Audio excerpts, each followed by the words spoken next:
Have you ever heard the wolf cry to the blue corn moon, or asked the grinning bobcat why he grinned?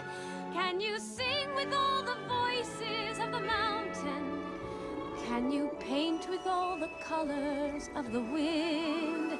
Can you... Just around the river bend, waiting just around the river bend. This is it, ladies and gentlemen. We are finally going to talk about the region that Pocahontas probably would have come from. Granted, Pocahontas would have come years and years later, but still, this is exciting. Mind blown. This region is called the Eastern Woodland region. Emphasis on woodland. Because this place was a huge, lush and beautiful forest with majestic rocks and lakes and rivers. In my opinion, this was the place to be back in the day. This region takes up most of the eastern parts of the current United States and Canada. I'm talking about states like Maine, Michigan, and of course, New York! Since the Eastern Woodland region was basically a huge forest, the Native Americans here used wood for everything. From their shelter, their canoes, their spoons, their dishes, everything else they needed all came from wood. Wait a minute. I feel like I've said this already. They used wood to make huge houses, boats, totem poles, dishes, spoons, masks, and everything else they needed. Well, you know what they say. When life gives you trees, you make a canoe.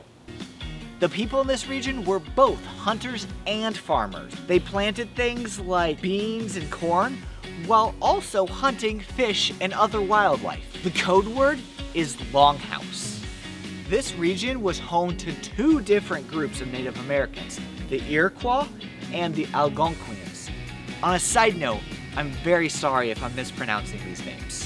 These two groups were very similar in a lot of ways, but also different in some not so crazy ways.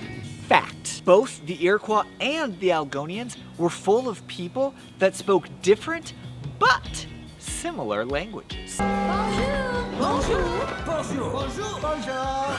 Fact, the Iroquois lived more inland, while the Algonquians lived closer to the Atlantic Ocean. Fact, the Iroquois mainly farmed because of the rocky terrain they lived in, while the Algonquians mainly hunted for fish. Major fact, the Iroquois had a pretty sweet alliance or confederation, and the Algonquians didn't.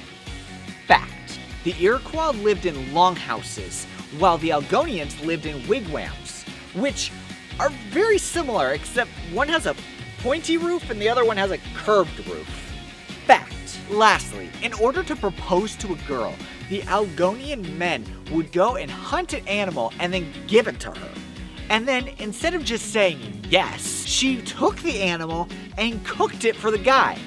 The Iroquois, on the other hand, they just... Actually, I'm not sure what they did. Siri, how did the Iroquois men propose to their wives? I found this on the web. Huh. Well, that's interesting.